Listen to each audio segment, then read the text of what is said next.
Se babara makuru nkushakaho ayo ndayafite urayama Christian yarambwiye ngo mwarakuranye yego tuziranye kuva kera mu myaka ye mike muziranye yarameze ate icyantangaje cyambere nuko naje kuvamo umugabo yewe ntago yimubonaga unsebereje umugabo kuri ahubwo ndamushimye abaye umugabo nese ubu ndamusebeje wabonaga se azavamo iki sinzi nabonaga rwose utamenye urubonaga nta kizavamo nabonaga utamenya urumva ariko Imana igira neza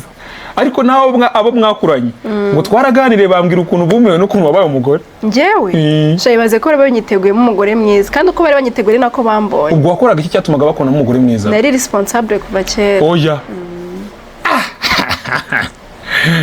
ubwo rero Christian we sinzi icyo waje gukora yego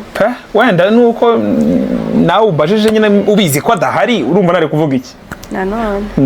nawe ujye umenya ahantu ushakira amakuru n'igihe cyanyacyo nibyo ikibazo amakuru ashakaga si yumuhaye urumva buri buze kumbwira ngo urumva ngo yarafite ngo abakobwa benshi atereta nibyo nishakira kandi aribyo nakubwiraga nyine ati naratunguwe kuntu yabayishije kuba umuntu udasanzwe cyane abo nzi nabazi se uvugamo nka babiri hari umwe nzi yitwa nde ntago muzi ngo numve nimba najye muzi ntago muzi muvuge okay ego muvuge Denise Arsene nawe aramuzi Arsene muvuge ninde bakundanye yitwa Diane uramuzi arababuke